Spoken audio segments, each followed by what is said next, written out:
Hello, எல்லாருக்கும் வணக்கம். நான் டாக்டர் அபிநயா. நான் ஒரு குழந்தைகள் நல மருத்துவர், இமியம் ஹாஸ்பிட்டல், நாமக்கல். ஸோ இந்த வீடியோல நம்ம என்ன டிஸ்கஸ் பண்ண போறோம் அப்படின்னா, நிறைய குழந்தைங்களுக்கு இப்பெல்லாம் வீசிங் ப்ராப்ளம், அதாவது இழப்பு அப்படின்ற ஒரு விஷயம் இருக்கு. எஸ்பெஷலி இந்த 5 வயசுக்குள்ள இருக்க குழந்தைங்களுக்கே எப்ப சளி பிடிச்சாலும் ஒரு இருமல் வரும். அதுக்கப்புறமா குழந்தைங்களுக்கு கொஞ்சமா அந்த சுவாசம் எடுக்கிறது, அதாவது பிரீதிங் ப்ராப்ளம் வரும். சில குழந்தைங்களுக்கு வீசிங்னு சொல்லக்கூடிய பிரச்சனைகள் வரலாம். சரிங்களா? அண்ட் எஸ்பெஷலி இந்த 5 வயசுக்குள்ள ரிப்பீட்டடா வீசிங் வரும்போது பேரண்ட்ஸ் ரொம்பவே பயந்துடுறாங்க. டாக்டர், இது அவனோட ஃபியூச்சரை பாதிக்குமா, அவனுக்கு ஃபியூச்சர்லயும் இது ஆஸ்மா மாதிரி மாறுமா அப்படின்ற சந்தேகங்கள்லாம் இருக்கு. ஸோ இதெல்லாம் 1 by 1 நம்ம வீடியோஸ்ல பார்க்க போறோம். அதுக்கு முன்னாடி குழந்தைங்களுக்கு வீசிங் வந்தது அப்படின்னா நம்ம ஹாஸ்பிட்டல்ல நெபுலைசேஷன்ஸ் பண்றோம் இல்லைங்களா? புக வைக்கிறதுன்னு சொல்லிட்டு நம்ம ஊர் சைட்லாம் சொல்லுவாங்க, இல்ல நெப் அப்படின்னு சொல்லுவோம். இந்த நெபுலைசேஷன்ஸ் வைக்கிறோம். பட் எவ்ரி டைம் வீசிங் வரும்போதோ இல்ல எவ்ரி டைம் குழந்தைங்களுக்கு பிரீதிங் ப்ராப்ளம் வரும்போதோ நெபுலைசேஷன் அப்படின்றது ஒரு நல்ல ஆப்ஷன் கிடையாது. அதுவும் மாசம் ஒரு வாட்டி குழந்தைங்களுக்கு இந்த வீசிங் ப்ராப்ளம் வரும்போது நம்ம இன்ஹேலர்ஸ் தான் சஜஸ்ட் பண்ணுவோம். இன்ஹேலர்ஸ் அப்படின்றது பஃப்னு சொல்லலாம். ஒரு சில இன்ஹேலர்ஸ் இருக்கு, அதாவது பியூரிகாட், ஆஸ்கலின், இந்த மாதிரி நிறைய இன்ஹேலர்ஸ் இருக்கு. இதெல்லாம் உங்க டாக்டர் சஜஸ்ட் பண்ணிருக்கலாம் ஒரு சில பேருக்கு. பட் யூஸ் பண்ணும்போது பேரண்ட்ஸ் ரொம்ப ஹெசிடென்டா இருக்காங்க. ஒன்ஸ் இந்த இன்ஹேலர் எல்லாம் ஸ்டார்ட் பண்ணிட்டோம் அப்படின்னா லைஃப் லாங் என் குழந்தை இதுக்கு அடிக்ட் ஆயிடுவான் அப்படின்னு யூஸ் பண்றதே இல்லை. நம்ம சில ஹோம் ரெமடிஸ் பண்ணிட்டே சில பேரண்ட்ஸ் எல்லாம் இருக்காங்க. பட் டோன்ட் வரிங்க, 5 வயசுக்குள்ள நம்ம இந்த மாதிரி ட்ரீட்மெண்ட் கொடுக்கறது குழந்தைங்களுடைய நல்லதுக்கு தான். குழந்தைங்களுக்கு இந்த வீசிங் ப்ராப்ளம் ரொம்ப சிவியரா ஆகாம பாத்துக்கிறதுக்கு தான் நம்ம இதை கொடுக்க போறோம். அண்ட் எஸ்பெஷலி நம்ம இந்த இன்ஹேலர்ஸ் எல்லாம் கொடுக்கும் போது குழந்தைங்களுக்கு எப்படி கொடுக்கணும்ன்ற டெக்னிக்கை பேரண்ட்ஸ் கரெக்டா புரிஞ்சுக்கிட்டீங்க அப்படின்னா இந்த விதமான பிரீதிங் ப்ராப்ளம் வீட்டுல வந்தாலும் உங்களால டேக்கிள் பண்ண முடியும். ஸோ அந்த கான்பிடன்ஸ் தான் ரொம்ப முக்கியம். என்கிட்ட வர நிறைய குழந்தைங்களுக்கு வீசிங் அண்ட் அலர்ஜி சார்ந்த பிரச்சனைகளுக்காக வரும்போது நான் கிளியரா எக்ஸ்பிளைன் பண்ணிட்டு எப்படி இந்த இன்ஹேலர்ஸை குழந்தைங்களுக்கு யூஸ் பண்ணணும் அப்படின்னு சொல்லி கொடுப்பேன். And not only for children, குழந்தைங்களுக்கு மட்டும் இல்லைங்க, ஈவன் அடல்ட்ஸ், பெரியவங்களுக்குமே இந்த ஆஸ்மா இல்ல சிஓபிடி பிரச்சனை இருக்கும்போது இன்ஹேலர்ஸை டைரக்டா வாய்க்குள்ள வச்சு அடிக்கும் போது அவங்களுக்கு கரெக்டான டோஸ் போய் சேர்றதே கிடையாது. அதனால என்ன ஆகும், இந்த மருந்து இல்லாம அடுத்த மருந்து இல்லாம அதுக்கடுத்த மருந்துன்னு மேக்சிமம் ரொம்பவே ஹை டோஸ் யூஸ் பண்ணிட்டு இருப்பாங்க. பட் தெரப்பி எஃபெக்டிவாவே இருக்காது. கொஞ்சம் வேகமா நடந்தாலே இழப்பு வாங்க ஆரம்பிச்சிடும்.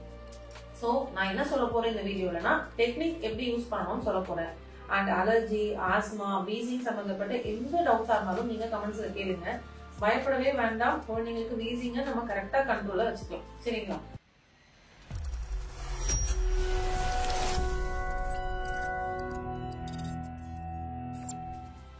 ஃபர்ஸ்ட் இந்த கிட், அதாவது இது ஸ்பேசர் நம்ம சொல்லுவோம். இது குழந்தைங்களுடைய மாஸ்க்.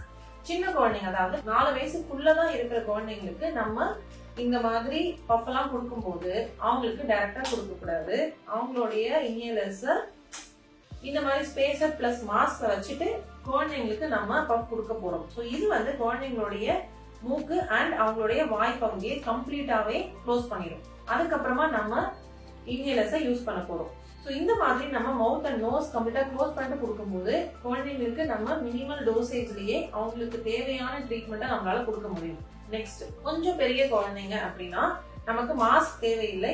டைரக்டா இந்த மாதிரி ஸ்பேசஸ் இதை குழந்தையோடைய வாயில நம்ம கொடுத்துட்டு அவங்கள பிடிச்சிக்க சொல்லலாம். ஸோ அவங்க கெட்டியமா வாயில பிடிக்கும் போது நம்ம இந்த ஸ்பேஸரை அட்டாச் பண்ணிட்டு அவங்களுக்கான டோஸை நம்ம தரப்போறோம். ஸோ இது கொஞ்சம் பெரிய குழந்தைங்க, அதாவது 5 வயசுக்கு மேல இருக்க குழந்தைங்க.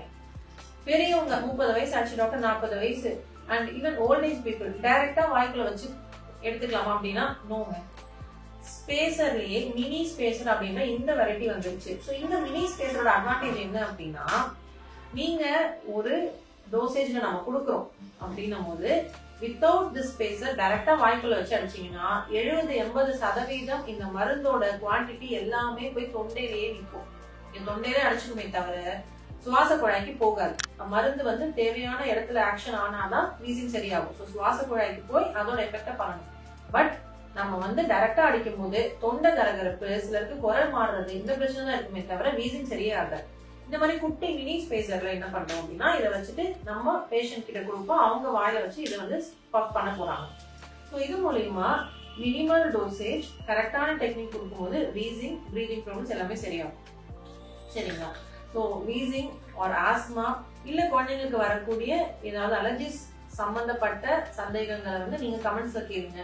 அடுத்தடுத்து வர வீடியோஸ்ல குழந்தைங்களுக்கு அலர்ஜிஸ் வராம எப்படி நம்ம தடுக்கலாம், அலர்ஜிக் ரைனைட்டிஸ், அதாவது காலை எழுந்தோடனே எனக்கு ரொம்ப தும்மல் வரும் டாக்டர், ஒரு 100 தும்மலாச்சும் வந்துரும் அப்படின்னு சில பேர் இருக்காங்க.